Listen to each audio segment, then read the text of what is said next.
Now, please welcome to the stage your very funny, the hilarious Efthimios Nasiopoulos.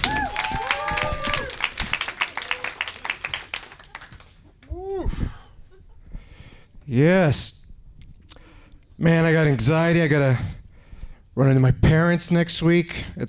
My parents, I ate a lot as a kid. I was a big fat kid, so every time I meet them, they make me eat a lot of food. And my theory is, like, they're immigrants from Greece. They had bread once a month in the mountains, and then they came to Canada, and there's, oh, look at all this food. So this firstborn of ours will be a social experiment, and then we'll just make him eat everything.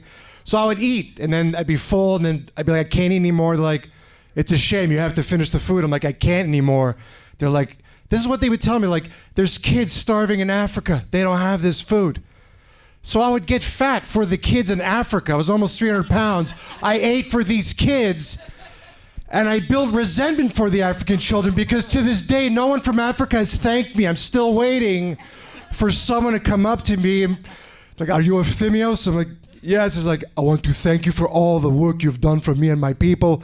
I'm like, you're welcome, man. He's like, no, you don't get it. There was times we had no food, but we heard a rumor of the fat Greek boy in Canada just eating donuts when no one else would eat them. People would bring up donuts from Tim Hortons, and we heard you would eat all the plain donuts as if they were love, and I always wanted to meet this fat Greek boy if he was still alive. I'm not sure what part of Africa that accent from, but it's a big continent, guys. I think it's Wakanda or something like that, but it was tough, right? When you're, I was like almost 300 pounds when I was 12, and then I got nephews now. They're asked, like, I don't know what to tell them for dating advice. I had to dance. That's how you picked up women in the early 90s. You dance. You'd put on a silk shirt. You'd put some Drakkar Noir on, and if you don't know what that is, that's like a cologne that's part lavender, part falafel. It's like, how can I look and smell like a human trafficker at the same time? Drakkar Noir, there you go. A little bit of Beirut to get the ladies pumped and scared and running. And that's how I met my first girlfriend. We were in this club, and she was this tall Amazonian giraffe princess, and I was tall, I was nervous, but I got her number, and back then you had to get the number and write it down or memorize it, and 9 out of 10 times it was wrong, and you'd feel like shit for the rest of your life.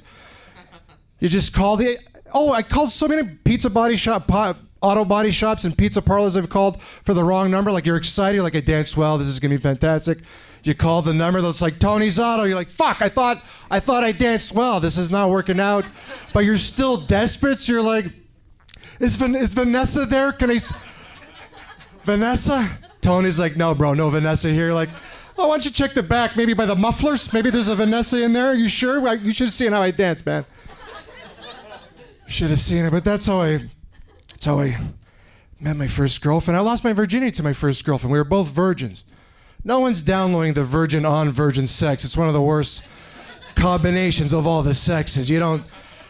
And here's the thing. We were both 19, and I needed to lose my virginity before I hit 20 because all my friends lost it when they're 14. But I was this ogre man, and I needed to get out of the system. So we're at my parents' house. We're both 19.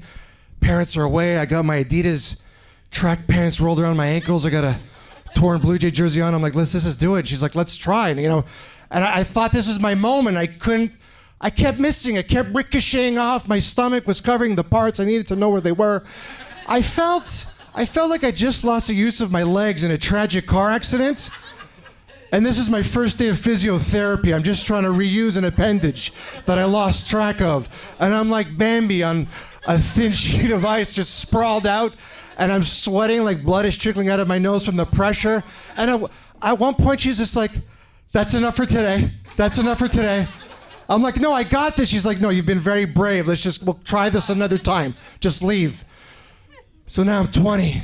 I hate my life. She's still 19. Everything's lost. My world's crashing before me. So I'm like, I need to turn it up a notch. I need to do it proper.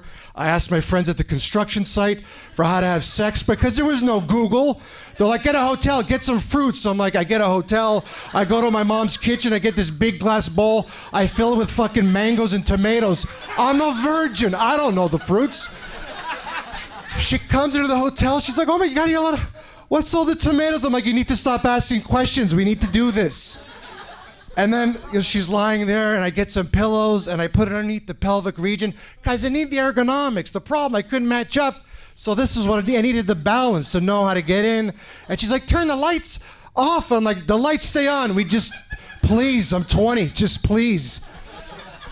And then I'm still fumbling around. I don't know what I'm doing. It's like I have this key and the lock is right there, but I'm at a carnival. I've been spun 3 times. I'm blindfolded, one arm's behind my back, and I'm trying to find where the key lock is, but this key's it's not going where I need it to go.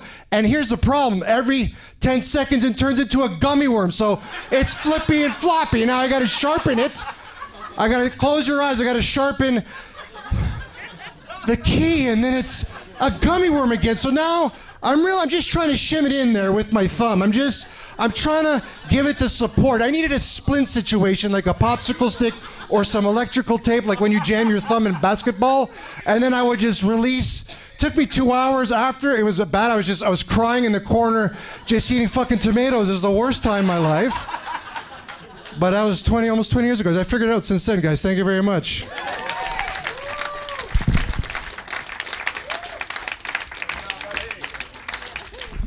Efthimios Nasiopoulos, ladies and gentlemen.